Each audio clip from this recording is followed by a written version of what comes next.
بسم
الآب والابن والروح القدس الإله الواحد آمين.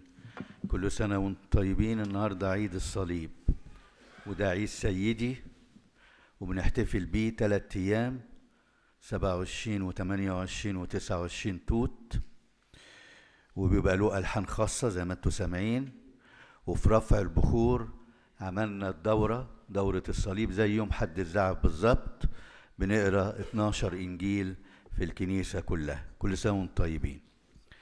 من لا يحمل صليبه ويأتي ورائي فلا يقدر أن يكون لي تلميذا.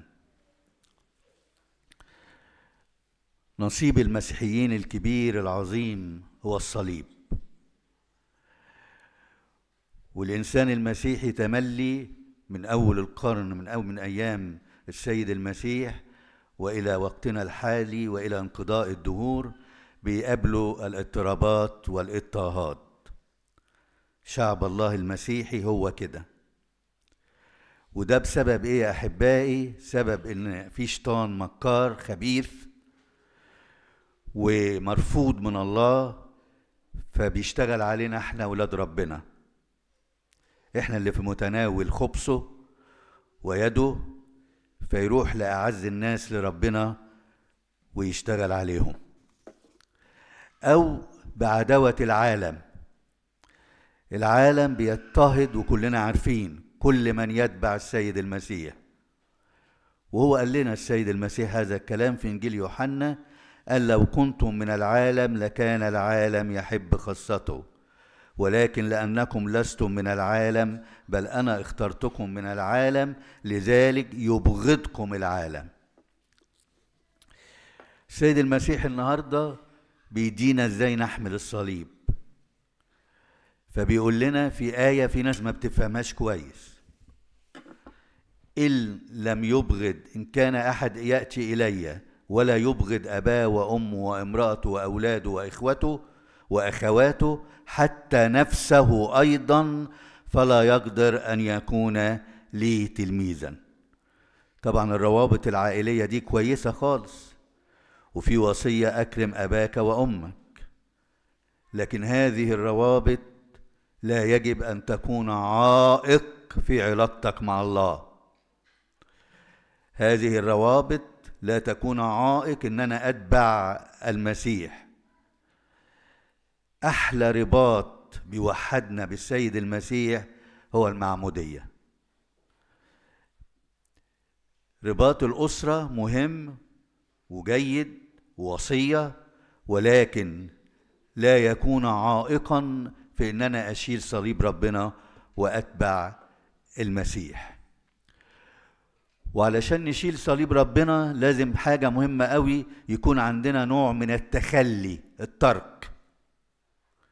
في ناس مسيحيين كتير بيفكروا ان الحياة المسيحية دي نهر سلس، حياة دايما وردية ما فيهاش مشاكل. بالعكس، الحياة المسيحية، حياة الإنسان المسيحي لا تخلو من الصعوبات والتجارب الثقيلة. مفيش حاجة سهلة. اللي بيشيل الصليب مش هيلاقي حاجة سهلة، وهيدفع كتير في حياته. بنشوف ساعات السعادة والبركة والنجاح، لكن الحياة مش فقط كده، ولكن إذا كان الجسد في بعض الأحيان لا يتحمل الصليب، ولكن الصليب مفيد لأرواحنا، لحياتنا الروحية. حمل الصليب إنك أنت تكون تلميذ مخلص للمسيح. شوفوا، العالم ابتدى يدخل في الكنيسة، ابتدى يقتحم الكنيسة. الخطية ما بقتش خطية خلاص. تقدر هنا تقول على خطية ما دي خطية؟ مستحيل. الرسائل المسيحية بتاعتنا بقت سطحية، ما بقتش تركز على القداسة وعلى مجيء المسيح الثاني وعلى السهر وعلى الاستعداد وعلى حمل الصليب، لدرجة ان مجرد ان احنا بنروح الكنيسة بقى عادة. يوم الحد بنروح الكنيسة، والمفروض تبقى اسلوب حياة مش عادة، اسلوب حياة يعكس ملكوت الله في حياتنا بره.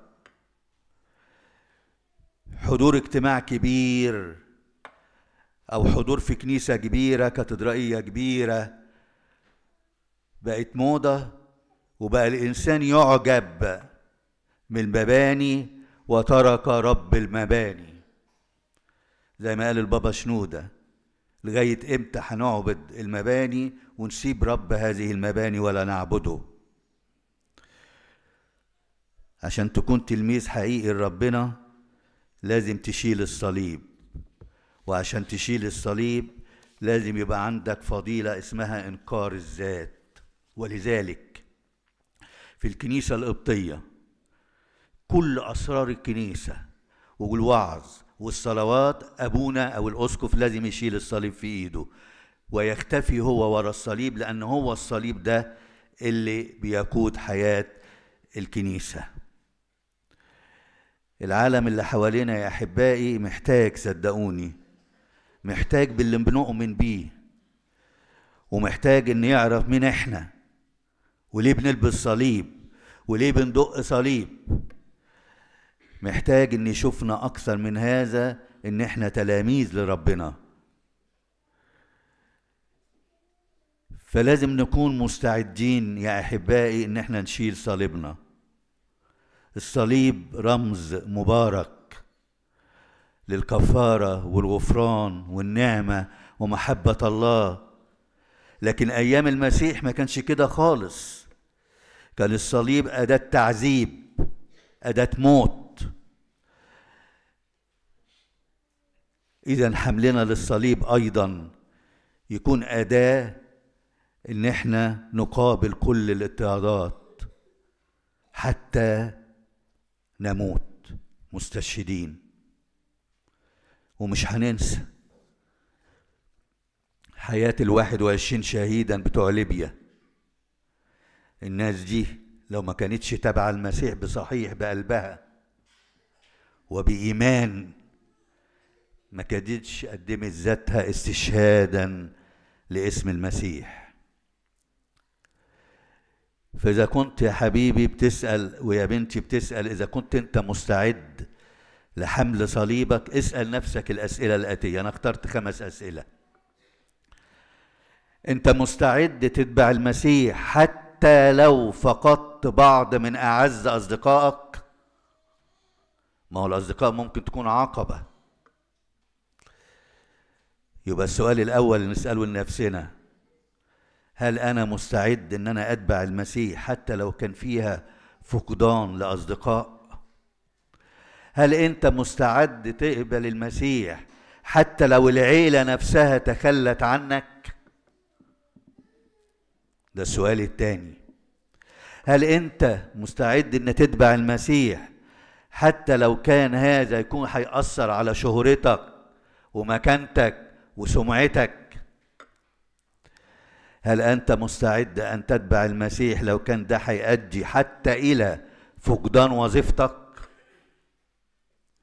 هل أنت مستعد أن تتبع المسيح حتى لو كان ده سبب استشهادك على اسمه؟ ما تقوليش عصر الاستشهاد انتهى، ما احنا لسه بنقول 21 بتوع ليبيا دول في العصر الحديث اليومين دول. صدقوني العواقب دي حقيقية وموجودة في مناطق كتيرة من العالم وكلنا عارفين. لكن مش معناها ان احنا بنسأل نفسنا ان انت مستعد تتبع يا المسيح يبقى بالضرورة ان كل الامور اللي انا قلتها دي هتحدث لك، هتحصل، مش ضروري. لكن المهم ان تكون مستعد لحمل الصليب. اذا كان في مرحلة ما من حياتنا، وانا صغير وانا شاب وانا كبير، يخيروني بين ان انا احمل صليب المسيح واتبع المسيح او تكون لي حياة مريحة، اسأل نفسك هتختار مين، وما تندهش. ما احنا بنقرأ اخبار كتيرة للي بيسيبوا المسيح عشان امور اخرى. وخلي بالك الامر مش عبث، مش اي كلام، ده في وعد من ربنا. ان من اراد ان يخلص نفسه يهلكها، ومن يهلك نفسه من اجلي يجدها، ولإلهنا كل مجد إلى الأبد. آمين. Aujourd'hui, c'est la fête de la Sainte Croix. Nous fêtons cette fête concerne le Christ. Et on fait cette fête 3 jours, les 27, 28 et 29 des mois de Août, le mois copte. Il a du chant spécial pendant la messe. Pendant l'office du matin, on a fait le tour, la procession de la croix. On a lu 12 évangiles devant les icônes. Et il y a, comme je vous ai dit, des chants spéciaux. C'est une grande fête dans l'église.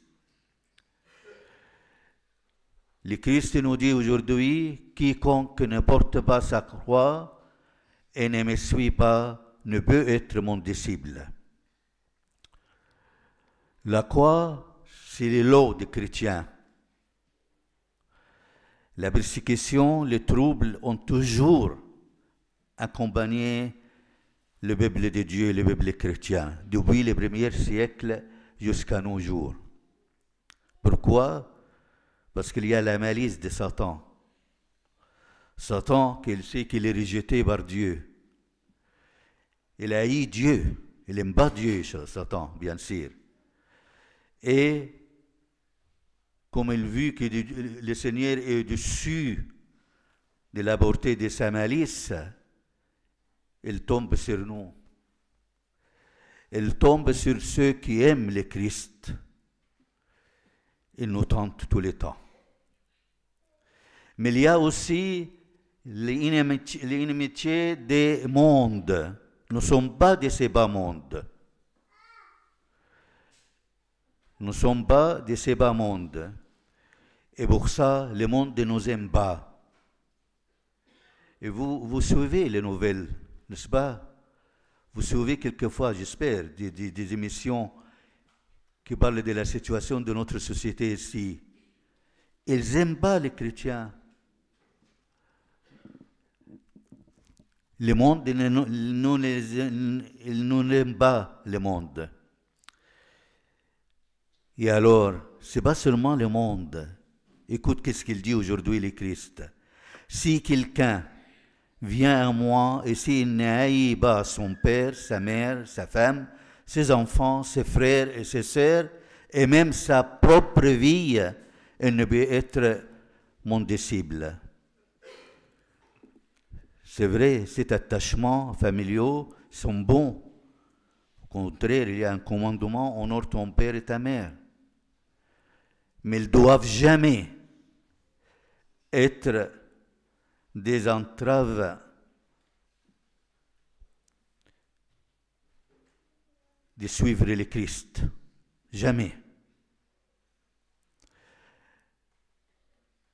Parce que si c'est comme ça, il n'y a pas un véritable amour. Le seul bien qui nous unit avec le Christ, c'est le baptême. Le plus saint, le plus sacré, c'est le baptême. Plus sacré pour beaucoup plus de notre attachement à notre famille. Alors, nous aimons notre famille, mais jamais on laisse notre famille comme un obstacle pour notre foi, acceptation de Christ. Porter la croix, c'est accepter de se séparer. Il y a beaucoup de monde qui croit que la vie chrétienne, c'est un long fleuve tranquille. C'est une vie totalement rose. Non. C'est une vie pleine de difficultés et pleine de séparations, avec beaucoup d'obstacles dans notre vie en tant que chrétien, et pleine de lourdes épreuves dans notre vie en tant que chrétien. On doit payer les prix parce que nous sommes chrétiens. Beaucoup voient le bonheur, la bénédiction, la réussite, mais il n'y a pas que ça. C'est difficile. Il y a beaucoup de difficultés pour la chair de supporter la croix, mais c'est fait bien pour notre esprit et pour notre vie spirituelle. Porter la croix, c'est-à-dire devenir un fidèle disciple. Il y en a beaucoup de disciples. Beaucoup disent qu'ils sont disciples. Mais le Christ nous demande aujourd'hui que tu sois un fidèle disciple. Nous voyons plus en plus, nous constatons que le monde est en train de rentrer dans l'Église. Plus en plus. Le péché maintenant semble plus être péché. Ça y est. On normalise. Les messages sont déloués vraiment, les messages évangéliques. Ils ne sont plus portés sur la sanctification, sur le deuxième avènement de Christ. Non, on ne parle pas de ça. Même aller à l'église, qui devient une mode quelquefois, devient une habitude. Venir à l'église. Venir à l'église, c'est un style de vivre qui doit refléter les principes du royaume de Dieu quand nous sommes hors de l'église. Même quelquefois quand on fréquente une grande foule, une grande assemblée avec beaucoup de monde, ou une grande cathédrale, on oublie le Christ, comme il a dit sa sainteté le pape Shenouda. Quelquefois nous adorons les temples et nous n'adorons pas le Dieu des temples. Porter sa croix et montrer ta croix. Le monde a besoin vraiment savoir de quoi nous croyons. Tout le temps, quand on est quelque part, ils viennent. Ah, vous êtes orthodoxe, père? Oui. Ils cherchent. Il y a beaucoup de monde qui cherche.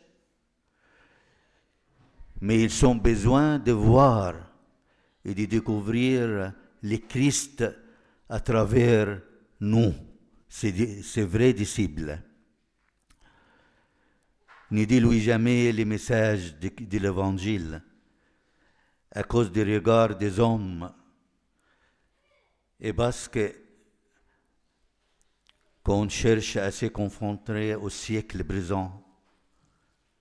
Prenez notre croix, suivons fidèlement le Christ notre Sauveur.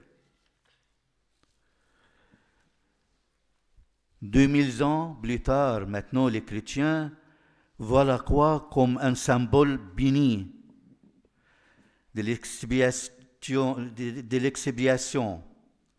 du pardon, de la grâce, de l'amour de Dieu.